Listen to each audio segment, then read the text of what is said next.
Bienvenue dans cette vidéo. Dans cette vidéo, je vais répondre à la question d'un abonné. Roman, est-ce que ça sert à quelque chose d'acheter des likes pour ses réseaux sociaux, d'acheter des followers pour Instagram ou d'acheter des vues sur son YouTube? Alors, je vais répondre très simplement.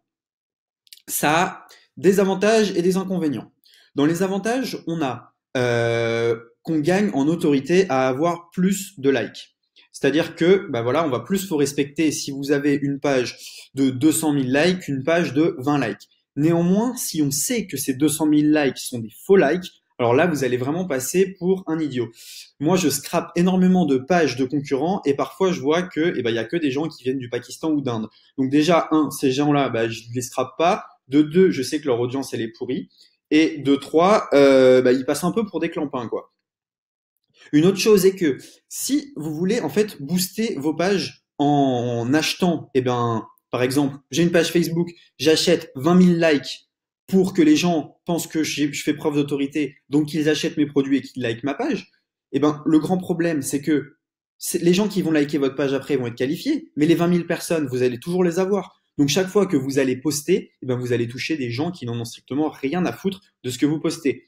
Donc là encore, c'est pas intéressant. Instagram, pareil, voilà, vous allez rien réussir à faire si vous gonflez artificiellement vos comptes.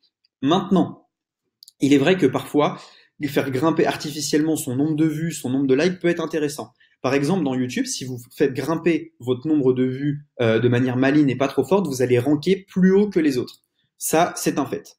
Alors, est-ce que c'est illégal? Non. Est-ce que les réseaux sociaux peuvent vous bannir? Oui. Instagram, si vous achetez des followers, peut vous bannir. Et avec Hype Auditor, on voit très bien si votre nombre de followers il est linéaire ou si vous prenez des grands sauts. J'ai plein d'infopreneurs, j'ai regardé leur Instagram, c'est une catastrophe. Ils partent de 0 abonnés, puis hop, 50 000, puis ça descend à 35 000 parce que les Pakistanais, les Indiens, ils en ont marre, ils se désabonnent, puis ça recommence, bref, c'est une catastrophe.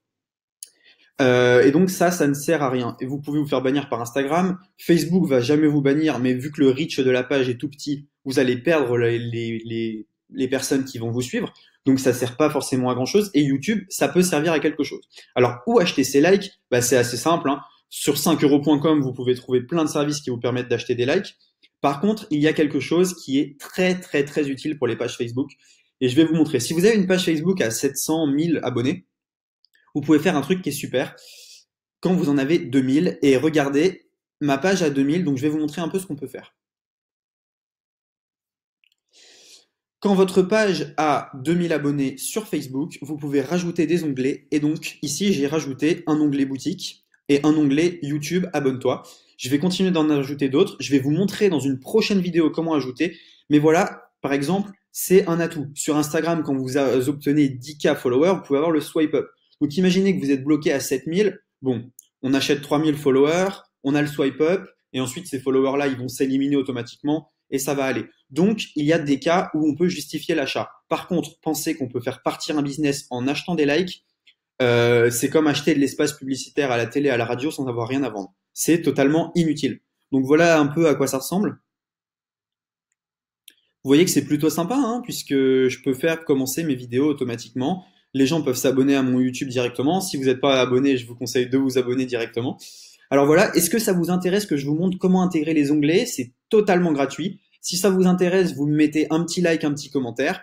Je répondais juste à la question, est-ce qu'il faut acheter des likes? Non, mais parfois ça peut vous débloquer certains paliers. Je conseille néanmoins de ne pas le faire. Si vous pouvez acheter du like ciblé, je vous conseille de le faire à 100%, mais ça va vous coûter très cher. Imaginez, moi je veux quelqu'un qui aime le marketing, qui est français, ça va me coûter une fortune. Donc il vaut mieux avoir mes clients à la régulière, un petit groupe de personnes qui me suit, qui est soudé, plutôt que d'avoir 20 000 Pakistanais qui se foutent de ce que je fais et que je vais embêter. Voilà, c'est tout pour cette vidéo. Je vous remercie d'avoir regardé. Dans une prochaine vidéo, je vais vous montrer comment ajouter des onglets. Salut à tous!